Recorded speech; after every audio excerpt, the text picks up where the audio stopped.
remember this. Marines die. That's what we're here for.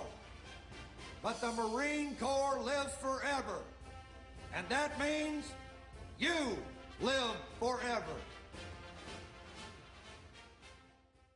In August 1965, a Marine infantry battalion lands by helicopter into the jungles of South Vietnam for the first major American ground offensive of the war. Backed by naval gunfire, jet aircraft, and amphibious armor, the operation is designed to crush a Viet Cong regiment in a single blow. The Marines succeed, inflicting heavy casualties and earning a presidential commendation. But the enemy rebuilds within months, and the battalion will spend the next 3 years fighting variations of the same battle in progressively worse conditions against a progressively more capable enemy. By the time the 2nd Battalion, 4th Marines, earns its famous nickname, the Magnificent Bastards, the cost of earning it will have nearly destroyed the unit entirely. To understand how a single Marine battalion ended up at the center of some of the most consequential fighting of the Vietnam War, it helps to understand the strategic framework that put it there. By mid-1965, the American military commitment in South Vietnam is escalating rapidly. President Lyndon Johnson authorizes the deployment of ground combat troops, expanding what had been an advisory mission into an active war. The goal, however, is not outright victory in the traditional sense.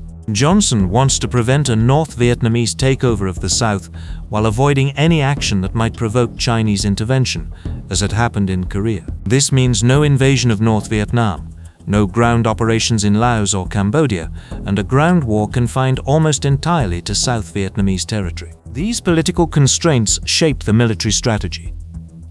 General William Westmoreland, commanding U.S. Military Assistance Command Vietnam, settles on a war of attrition. American troops will conduct search and destroy operations, using superior mobility and firepower to find and eliminate enemy formations. Progress will be measured not by territory held, but by enemy killed. The assumption is that North Vietnam has a finite capacity to absorb losses, and that sustained American pressure will eventually reach a tipping point beyond which the insurgency cannot be maintained.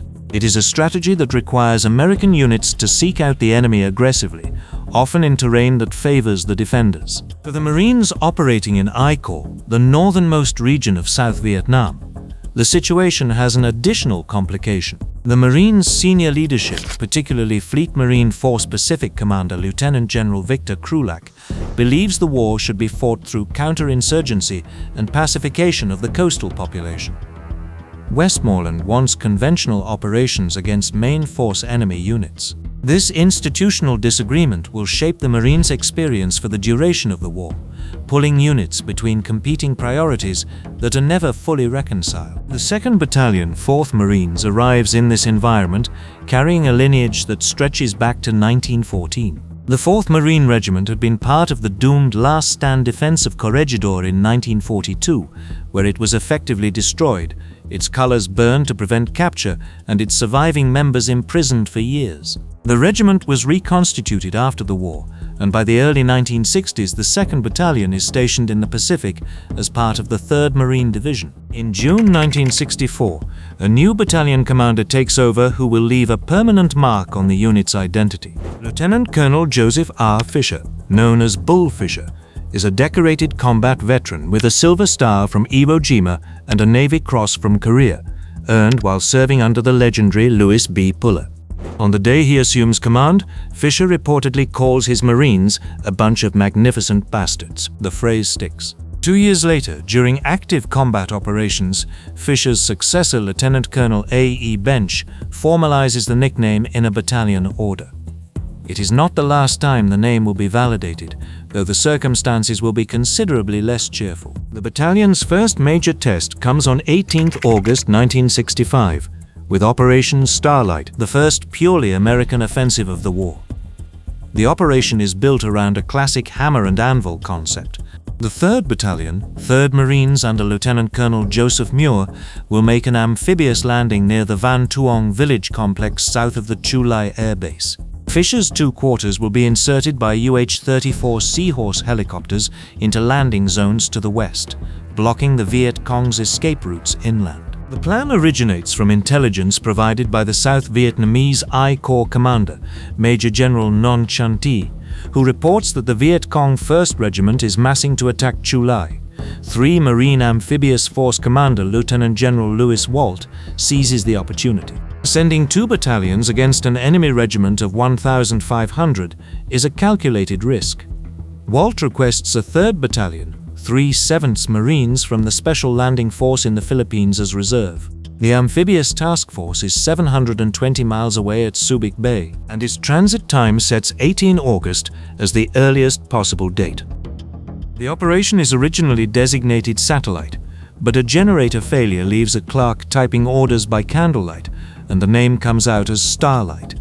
The name sticks. So does the lesson. Golf Company lands at Landing Zone Red and Echo Company at Landing Zone White without serious opposition. Hotel Company is less fortunate. Its landing zone, designated Blue, sits directly on top of positions held by the Viet Cong 60th Battalion. The fighting is immediate and intense. The Viet Cong fight from prepared positions and use the terrain to offset American firepower advantages. Over 6 days of combat, the Marines claim 614 Viet Cong killed, capture 9 prisoners, and collect over 100 weapons. Marine losses are 45 killed and 203 wounded. Lance Corporal Joes is awarded the Medal of Honor posthumously. It is the battalion's first. Starlight is declared a significant victory, and in many respects it is. But it also establishes a pattern that will define much of the war. The Viet Cong 1st Regiment is badly damaged, but not destroyed. It withdraws, rebuilds, and returns to the area within months. American forces leave after the operation concludes, and the political infrastructure that sustained the insurgency remains intact. The cycle of offensive, withdrawal, and enemy reconstitution will repeat itself across Vietnam for years. Few recognize it yet as structural rather than temporary. Fisher adapts. He establishes a small unit called the Bulls Raiders, drawn from intelligence scouts and Marine volunteers, which conducts what he calls hunter-killer patrols. Small teams insert by helicopter, scatter to gather intelligence, and reconvene at extraction points. It is an early attempt to address the fundamental problem of finding an enemy who chooses when and where to fight. At the battalion level, tactical innovation is constant. At the strategic level, the assumptions remain largely the same. In January 1966, 2 Force participates in Operation Double Eagle, an amphibious operation in southern Quang Ngai Province. On 28 January, BLT-24 lands across a beach northeast of Duc Pho as part of a multi-battalion effort combining amphibious assault, helicopter insertion, and B-52 strikes to trap enemy forces operating in the coastal region.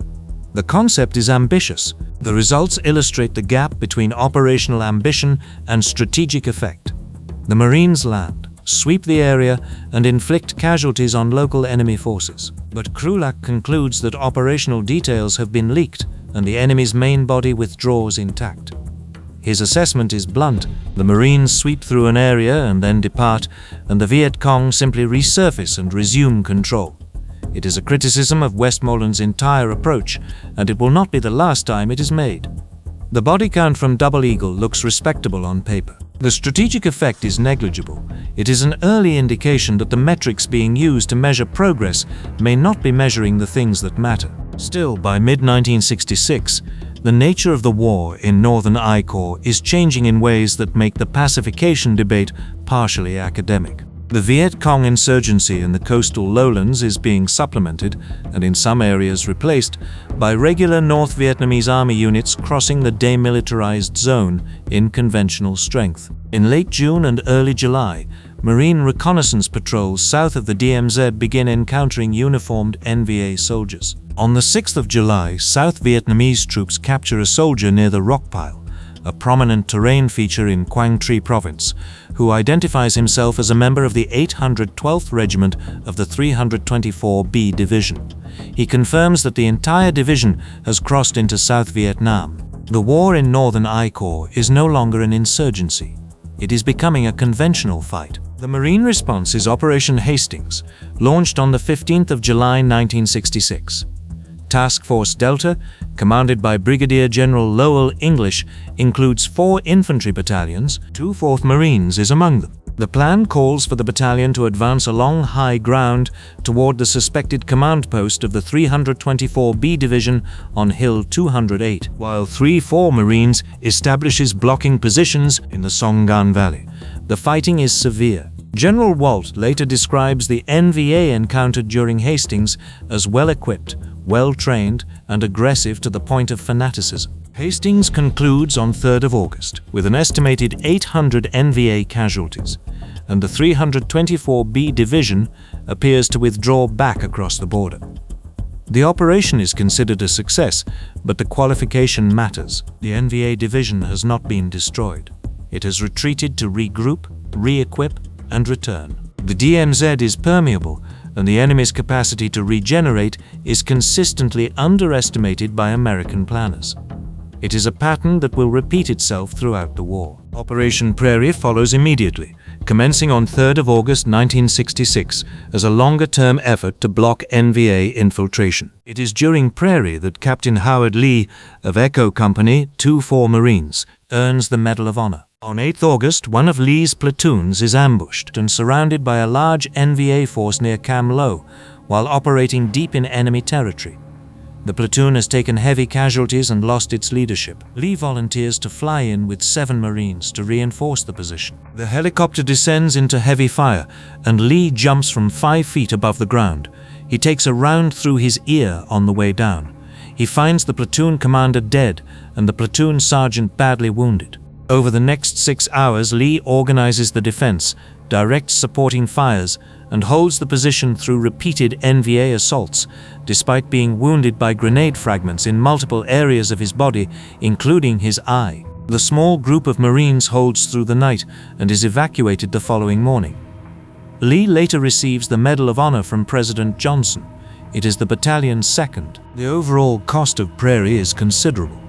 Over 6 months, the Marines suffered 226 killed while claiming approximately 1,400 NVA dead. American command judges the operation a success, and by conventional metrics it is. The 324B Division has been pushed back and its infiltration disrupted. But the NVA has not been permanently displaced.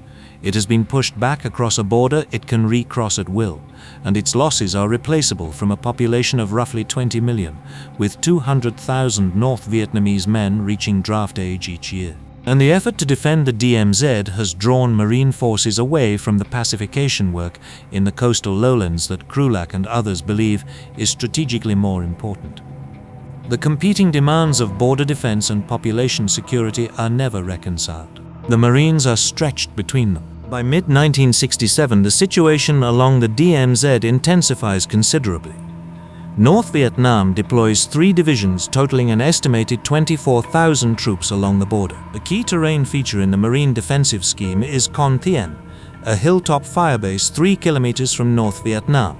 Together with Marine bases at Gio Ling, Dong Ha, and Cam Lo, Con Thien forms the area the Marines call Leatherneck Square. The NVA positions substantial artillery north of the border, including Soviet-designed 130mm and 152mm guns, and Chinese 107mm and 140mm rocket systems. They subject Con Thien and its surroundings to sustained bombardment. In September 1967, the base absorbs an average of 200 rounds per day. On the 25th of September, an estimated 1,200 rounds strike Con Thien in a single day. The Marines begin referring to their rotation at the base as their time in the barrel. Other names are less restrained. The meat grinder, the dead Marine zone. CBS broadcasts the bombardment on national television. Time magazine puts it on the cover. The American public is watching. Simultaneously, the Marines are tasked with constructing Secretary McNamara's Strong Point Obstacle System, a cleared barrier zone running below the DMZ, anchored by fortified positions and electronic sensors. Marine commanders regard it as a misallocation of resources. The construction work makes the troops conspicuous targets. It is one of the war's recurring ironies that measures designed to limit the enemy's freedom of movement often restrict America's own. Operation Kingfisher, running from the 16th of July to the 31st of October 1967, places 2-4 Marines into this environment. The battalion arrives around the second week of September, joining a rotation of units cycling through Con Thien on roughly 30-day intervals. The rotation system is intended to limit the psychological toll of sustained bombardment, but it also means units arrive without familiarity with the local terrain and leave just as they acquire it. Few experienced troops stay beyond their contracted tour of duty, and combat knowledge has to be relearned by each rotation. The conditions are severe.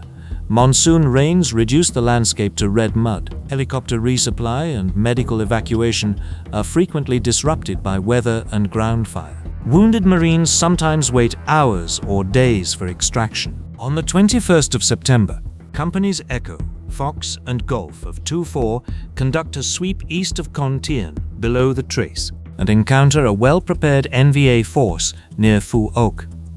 The engagement is costly. Official records list 16 killed, though veterans of the battle have challenged this as significantly understated, with some accounts placing the figure above 30.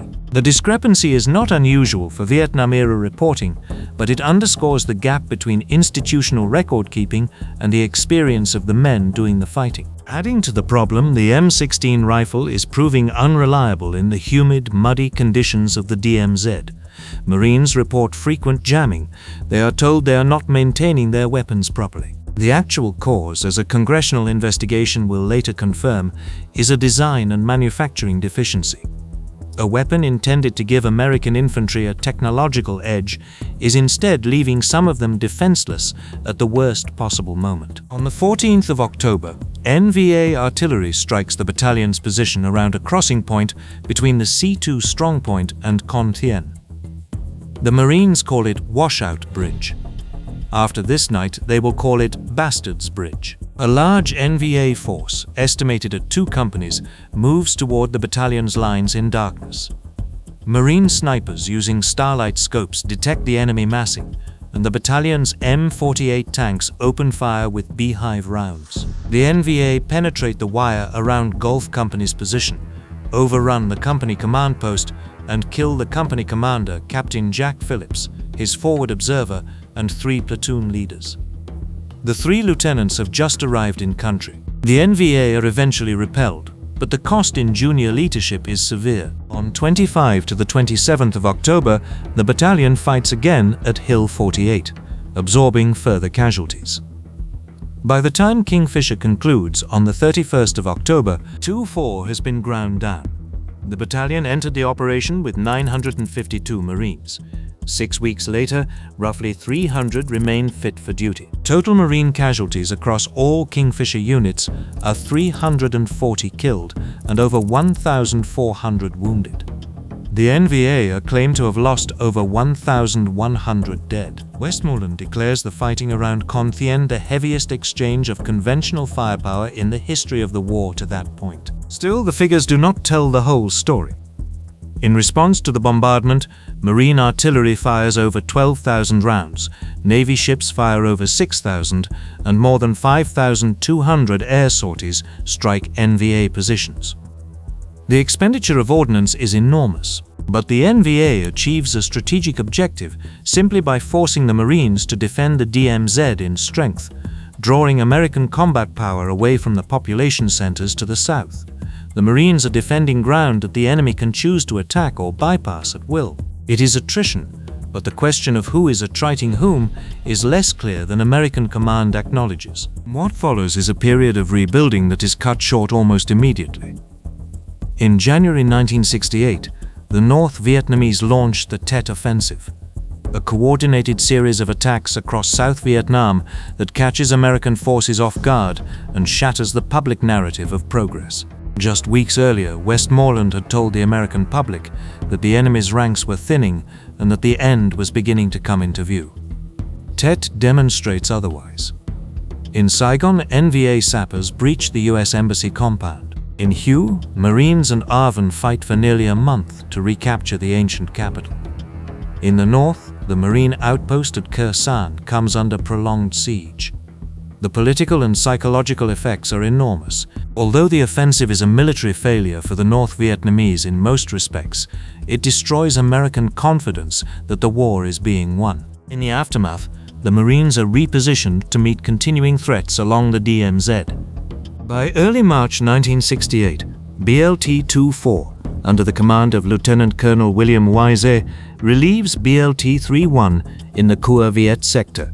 As part of Operation Napoleon, the mission is to secure the riverine supply corridor running from the Cua Viet base on the coast to the Dong Ha combat base inland. The Cua Viet River is in practical terms the logistical lifeline of the entire 3rd Marine Division. Supplies move upriver by landing craft and are distributed from Dong Ha to the fire bases along the DMZ. Any disruption to this supply line affects the entire northern tactical zone. It is a vital assignment, but not one that anyone expects to produce a major engagement. That expectation proves wrong on the 30th of April 1968. At 4 in the morning, NVA troops in the hamlet of An Lac fire a recoilless rifle at 2 Navy landing craft ferrying supplies to Dong Ha, killing 1 sailor and forcing the boats back. Hotel Company reports the contact to Weiser, who informs Colonel Milton Hull of the 3rd Marine Regiment.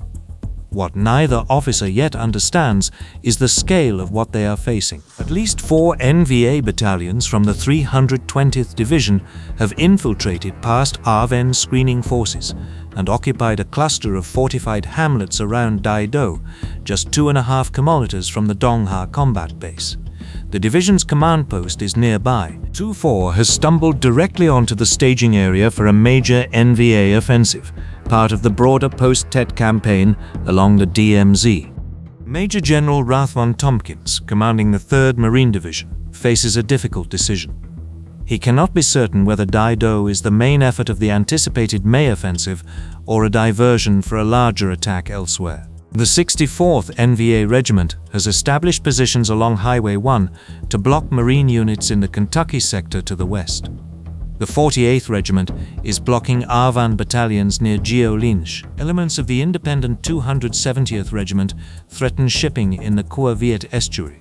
Tompkins is dealing with multiple simultaneous threats across his entire area of operations, and Marine reserves are limited. He requests Army reinforcements from the 24 Corps Commander, Lieutenant General William Rosson, who sends the 3rd Battalion, 21st Infantry Regiment, to a landing zone north of Dong Ha. But for the first critical hours, 2-4 Marines fights largely alone. The Battle of Dai Do unfolds over 4 days of sustained close combat from the 30th of April to the 3rd of May 1968. On the 30th of April, Foxtrot Company's assault on the hamlet is halted by heavy fire from fortified positions. Gulf Company under Captain J. Vargas, already wounded for the 3rd time in 3 months, engages NVA forces at the neighboring hamlet of Lam Suan. By the end of the day, the battalion has been fighting continuously for over 36 hours. On the 1st of May, Gulf attacks Dai Do after a 2-hour preparatory bombardment and clears the hamlet position by position.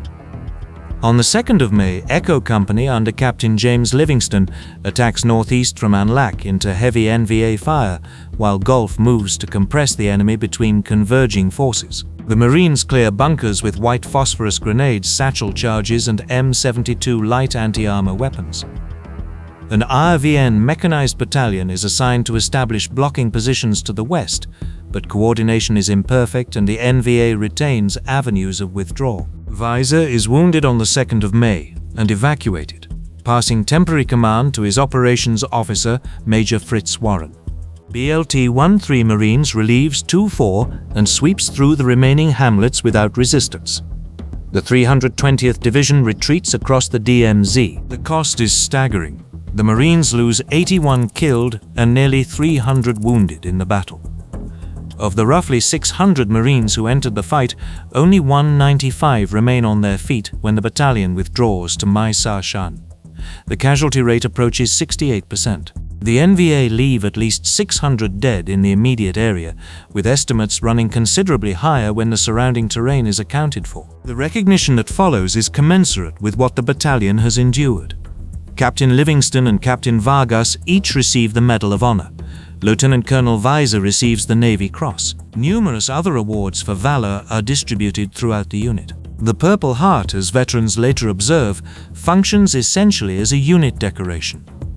The battalion's total of 4 Medals of Honor during the Vietnam War is a distinction few units of any size can claim. But the broader significance of Dai Do extends beyond individual recognition. The 320th Division has moved 4 battalions to within 2 kilometers of a division headquarters without being detected by the ARVN forces responsible for that sector. This is a significant intelligence failure that raises uncomfortable questions about the South Vietnamese forces upon whom the long-term American strategy depends. The battle also demonstrates that even after the Tet Offensive, the NVA retains the capacity to concentrate division-strength forces within striking distance of major American installations. The battle is won by a Marine battalion that is under strength, fighting an enemy that outnumbers it by at least 3 to 1, with fire support that its commander considers inadequate. That the Marines prevail is a testament to training, leadership, and the institutional stubbornness the Marine Corps cultivates. That victory cost the battalion 2/3 of its effective strength illustrates the limits of tactical success when the strategic framework offers no mechanism for converting battlefield wins into lasting advantage. The NVA division retreats, recovers, and will fight again. This, too, is a pattern. The 2nd Battalion, 4th Marines, serves in Vietnam for the remainder of the American Ground War. But it is the period from Operation Starlight in August 1965 through Dai Do in May 1968 that defines the battalion's identity. In less than 3 years, 2-4 participates in the first major American offensive of the war, fights through sustained attritional combat along the DMZ, and engages in one of the most lopsided and consequential small unit battles of the entire conflict. The battalion produces 4 Medal of Honor recipients and absorbs casualties that would render most units combat ineffective multiple times over. It earns a nickname that began as a commander's offhand remark and was formalized in a battalion order during active combat operations. By May 1968, the Magnificent Bastards is no longer a boast. It is a factual description of what the battalion has done and what it has survived. Validated not by paperwork, but by the accumulation of evidence that the operational record provides.